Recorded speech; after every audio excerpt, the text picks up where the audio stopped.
Some say Shenzhen is in Guangdong, because it's clearly located in the south of Guangdong on the map. Some people say Shenzhen belongs to Hunan, because about 1/6 of the non-local population here comes from Hunan. Others say Shenzhen is a northern city, because people here all speak fluent Mandarin. So, what really is Shenzhen? From the perspective of Planet Institute, Shenzhen is from everywhere across China. To explain this, we need to break down the city completely. Let's go back to when this land was truly land.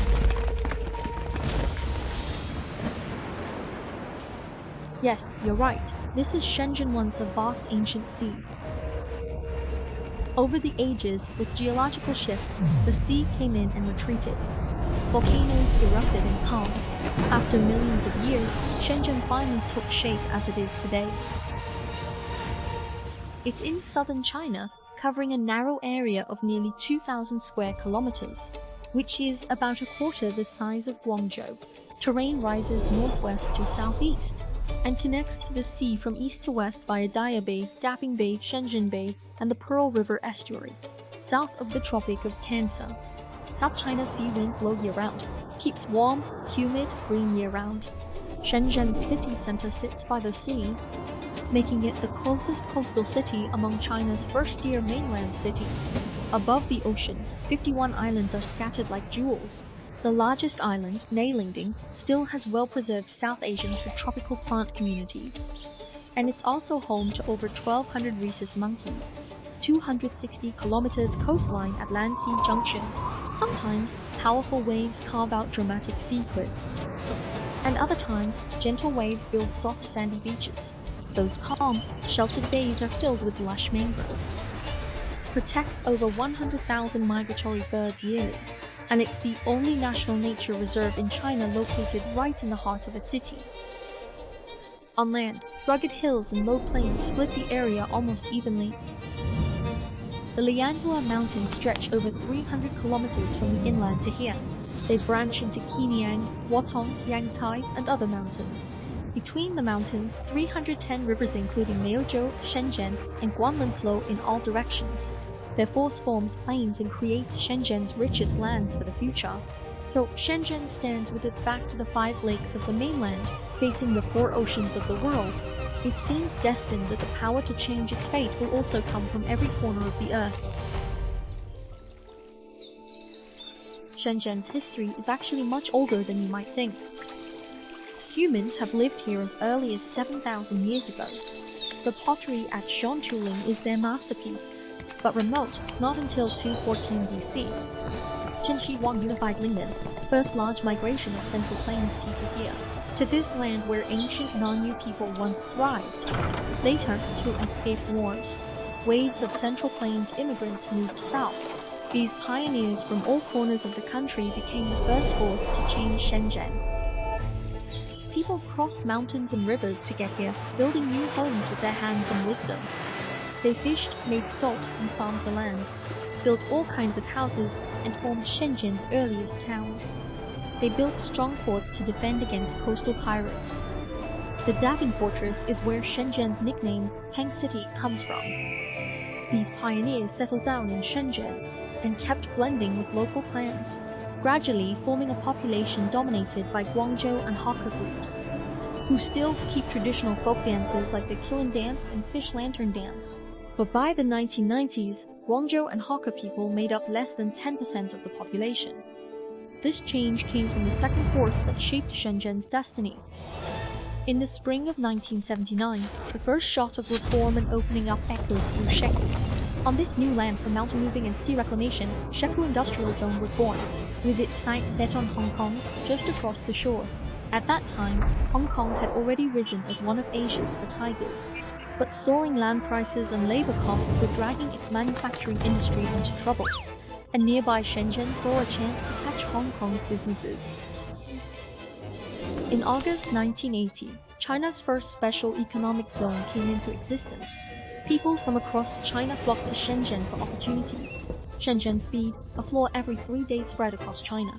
Land expanded by 3.3 square kilometers annually. The eyes of these new migrants no longer focused just on the land beneath them, but on the world beyond. This time, what they aimed to cross wasn't just physical mountains and rivers, but barriers in their minds. So, China's first ever construction project bidding was launched in Shenzhen. The first stock was issued in Shenzhen. The first commercial bank opened in Shenzhen, and the first joint stock insurance company was founded there. All these firsts brought new life to Shenzhen. But how long can prosperity that always trails behind Hong Kong really last? Shenzhen needed a third force to change its fate.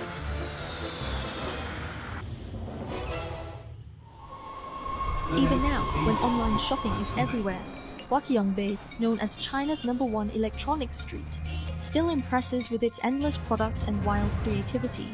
Here's a little bit of Shenzhen shock for you. He started out by copying and innovating, built a strong supply chain, and attracted a new wave of dreamers chasing innovation.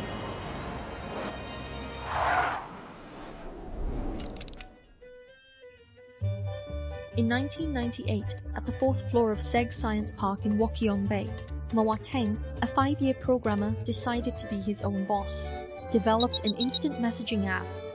He named it OICQ at the same time. Wang Chuanfu from Onwe saw a business opportunity in batteries for pages and brick phones. Okay, what talks? Let's see when you come to Shenzhen. By 2000, his company BYD had already become Motorola's first Chinese lithium battery supplier. He probably didn't realize fate had already started moving. By 2003, BYD, which used to focus on phone batteries, suddenly decided to branch out. They switched gears and entered the car industry. After 6 years of hesitation, Ren Jingfei from Huawei formally launched the terminal company and began developing phones. That same year, a college student named Wang Dao finished his withdrawal in Shanghai and got accepted at Hong Kong University of Science and Technology. 3 years later, he moved to Shenzhen to start a company to pursue his childhood model aircraft dream, called DJI. The rest of the story is familiar to us all. Today, the influence of these Shenzhen companies goes far beyond the city, reaching all corners of the world, connecting everything globally. They lead the way in communication, drive energy innovation, and push the boundaries of the sky. These forces from all around the country have changed Shenzhen, and have turned Shenzhen itself into a reflection of everywhere. As the largest migrant city in China, Shenzhen has over 12 million people on the move. People from all regions bring their hometowns along with them to Shenzhen. Famous sites from all over are now here in Shenzhen. You can tour China in a day at the world's largest miniature park, Splendid China. Or visit the window of the world next door to see the world in a single day. And explore 1,290 parks to experience Shenzhen's blend of mountains, sea, and city. Delicacies from all corners to Shenzhen. Try local dishes like Beijing oysters, Guangming squab, and pork knuckle rice. Or savor authentic Hunan flavors in Xi'an cuisine restaurants, second only to those in Changsha. The diverse dining scene has made coconut chicken fusion a Shenzhen specialty. Cultures from everywhere are part of Shenzhen now. You can enjoy traditional Cantonese music and opera, or modern stage performances like Wing Chun. And in 1,086 libraries, you can explore endless worlds through words. People from all over the country have spent their youth and lives in Shenzhen. Just like the poem says, it's not the crashing waves that create new land, but the tiny grains of sand beneath them. It's the countless people from everywhere who built the Shenzhen we know today. This is why Shenzhen belongs to everyone from everywhere.